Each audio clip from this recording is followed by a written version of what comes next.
അസ്സലാമു അലൈക്കും. ഇന്ന് ഞാൻ നിങ്ങൾക്ക് വേണ്ടി ഉണ്ടാക്കുന്നത് ഒരു ഇറാനി പോളയാണ്. അതെങ്ങനെയാണ് തയ്യാറാക്കുന്നതെന്ന് നോക്കാം.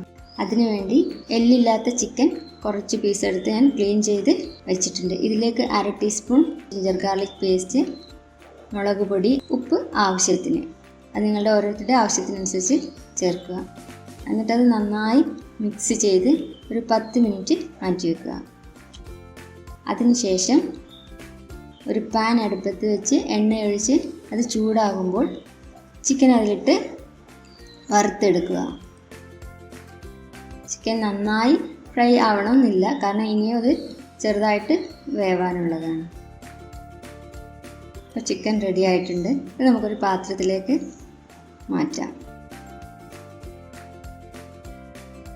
ഇനി ആ ചിക്കൻ പൊരിച്ച ആ എണ്ണയിൽ തന്നെ നമുക്ക് മീഡിയം സൈസുള്ള 2 സവാള ക്രഷായിട്ട് അരിഞ്ഞത് അതിനകത്തോട്ടിട്ട് വഴറ്റാം. സവാള ഒന്ന് വഴണ്ടി വരുമ്പോൾ 1 teaspoon ginger garlic paste, 1 teaspoon പച്ചമുളക് ചെറുതായിട്ട് അരിഞ്ഞത്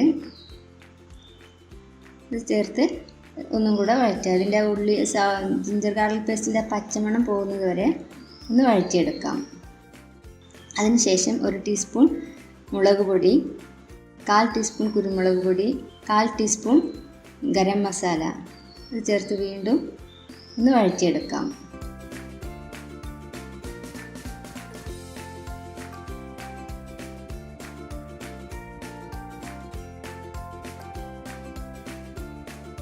പിന്നെ നമ്മൾ വറുത്ത് വെച്ച ചിക്കൻ ചെറിയ ചെറിയ പീസാക്കി എടുക്കണം. അതിൽ നിന്ന് കുറച്ച് ഭാഗം മാറ്റി വെച്ച് ബാക്കി ഇതിലേക്കിട്ട് നന്നായി വഴറ്റുക.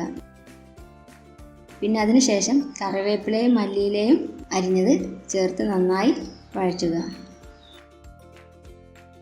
ഇനി നമുക്ക് തീ ഓഫ് ചെയ്യാം. ഇനി അതിന് വേണ്ട ബാറ്റർ തയ്യാറാക്കാം. അതിനായി ഒരു മിക്സിയുടെ ജാറിലോട്ട് 1 കപ്പ് മൈദ, 2 മുട്ട, 1/2 കപ്പ് സൺഫ്ലവർ ഓയിൽ, 1 കപ്പ് പാല്, ഒരു ഫ്ലേവറിന് വേണ്ടി 4-5 അല്ലി വെളുത്തുള്ളി കൂടി ഇതിലേക്ക് ചേർക്കുന്നുണ്ട്. ഇനി ഇത് നന്നായിട്ട് മിക്സിയിലിട്ട് അടിക്കുക. ഇതിപ്പോൾ മാവ് ഇച്ചിരി ടൈറ്റാണ്, അതുകൊണ്ട് ഞാനൊരു 1/4 കപ്പ് പാലും കൂടെ ചേർക്കുന്നുണ്ട്. ആദ്യം തന്നെ ഇത്ര പാൽ ചേർക്കേണ്ട ആവശ്യമില്ല, കാരണം മാവ് നോക്കിയിട്ട് വേണം ബാക്കി പാല് ചേർക്കാൻ. ഇനി ഇത് നന്നായിട്ട് മിക്സിയിലിട്ട് അടിക്കുക. ഇനി ഒരു പാനിൽ എണ്ണ തേച്ച് മാവിൻ്റെ പകുതി അതിലോട്ട് ഒഴിക്കുക. പകുതി ഒഴിച്ചതിന് ശേഷം ഒരു 2 മിനിറ്റ് ഞാൻ അടിയിലൊരു പാത്രം സ്റ്റൗവിൻ്റെ ഒരു പാത്രം വെച്ചിട്ട് അതിൻ്റെ മുകളിലാണ് പാൻ വെച്ചിരിക്കുന്നത്. അപ്പോൾ ഒരു 2 മിനിറ്റ് ഒന്ന് അടച്ച് വേവിക്കുക. അതിനുശേഷം തുറന്നിട്ട് നമ്മൾ ചിക്കൻ്റെ മസാല അതിൻ്റെ മുകളിലോട്ട് ഇട്ട് കൊടുക്കുക. മാക്സിമം സെൻട്രലായിട്ട് ഇടുക, സൈഡിലോട്ട് അധികം പോകാതെ ശ്രദ്ധിക്കുക.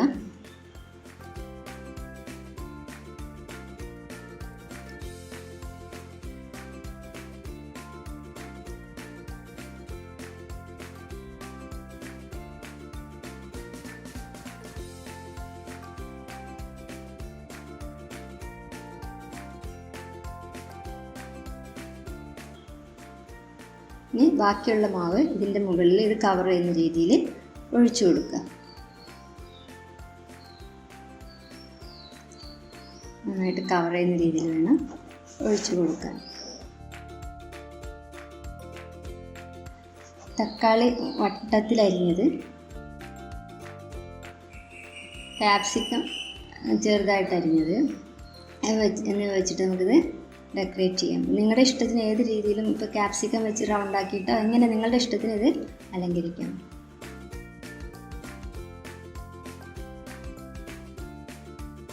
ഇത് ഞാൻ നേരത്തെ മാറ്റി വെച്ചിരുന്ന ചിക്കൻ്റെ പീസ് വെച്ച് ഇതിന് മുകളിലോട്ട് ചെറുതായിട്ട് ഇട്ട് കൊടുക്കുന്നുണ്ട്. അതിനുശേഷം മല്ലിയില അരിഞ്ഞതും ഇതിൻ്റെ മുകളിൽ വിതറി കൊടുക്കുന്നുണ്ട്.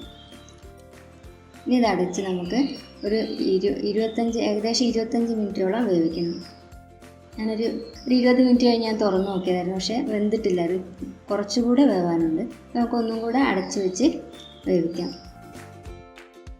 ഇപ്പോൾ ഏകദേശം 10 മിനിറ്റ് കഴിഞ്ഞ് തുറന്ന് നോക്കിയപ്പോൾ മാവ് റെഡി ആയിട്ടുണ്ട്.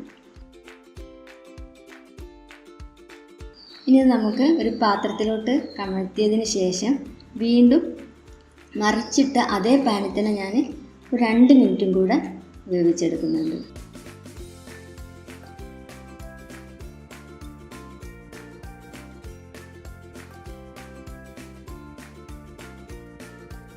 രണ്ട് മിനിറ്റ് കഴിഞ്ഞ് തുറന്ന് നോക്കിയപ്പോൾ നമ്മുടെ പോള റെഡി ആയിട്ടുണ്ട്. ഇനി അത് നമുക്കൊരു പാത്രത്തിലോട്ട് മാറ്റാം. ഇറാനി പോള തയ്യാറായിട്ടുണ്ട്. അപ്പോൾ നിങ്ങൾക്ക് ഈ വീഡിയോ ഇഷ്ടപ്പെട്ടെന്ന് കരുതുന്നു. ഇഷ്ടപ്പെട്ടാൽ ലൈക്ക് ചെയ്യാനും ഷെയർ ചെയ്യാനും മറക്കരുത്.